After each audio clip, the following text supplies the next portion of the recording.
Praise the Lord.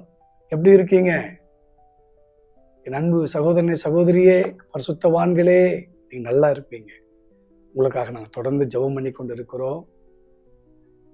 நீங்க அநேகர் பார்த்தீங்கன்னா கூடி ஜெபிப்பதற்கு ரெடி, ஆனால் அது உங்களை உருவாக்காது. ஒரு ஐக்கியத்தை, ஒரு அன்பு நட்புக்கு அடையாளம் கூடி ஜெபிப்பு. ஆனால் ஒரு மனிதன் தேவனோடு தனித்து ஜெபிப்பதுதான் உங்களை உருவாக்கும். அடுத்த கட்டத்துக்கு, அடுத்த படிக்கு உங்களை கொண்டு போகும். நீ யார் என்பதை காண்பிக்கக்கூடிய, உருவாக்கக்கூடிய, குணப்படுத்தக்கூடிய தனிப்பட்ட ஜெபம். இதை புரிஞ்சுக்கணும். யாக்கோபு எடுத்துக்கொள்ளுங்க.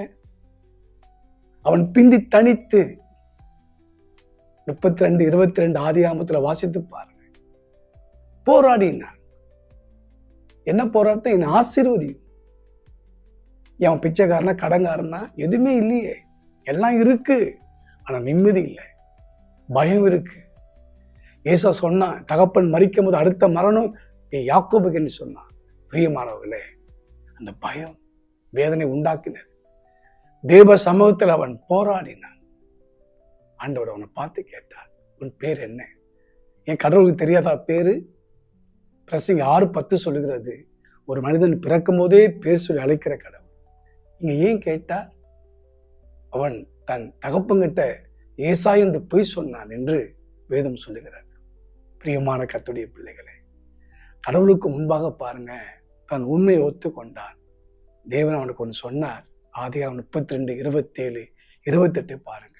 இனி யாக்கோபு எனப்படாமல் இஸ்ரவேல் எனப்படும் என்று அவனுக்கு நம்முடைய நாமத்தை உயர்த்தி காண்பித்தார்.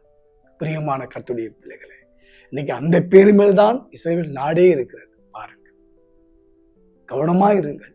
தனித்து ஜெபம் பண்ணி பாருங்க. ஜெபம் என்பது ஏதோ தூங்கி தூங்கி விழுவதல்ல. தேவ சமூகத்தில் போராடி ஜெபிப்பது. எதுக்காக? உங்களை உருவாக்கக்கூடிய சக்தி, உங்களை குணமாக்கக்கூடிய சக்தி அவர் பிரசன்னத்தில் இருக்கிறது. அதனால நீங்க பயப்படாமல் தனித்து ஜெபம் பண்ணி பாருங்க. ஆண்டவர் நிச்சயம் உங்களை உருவாக்குவார். God bless you.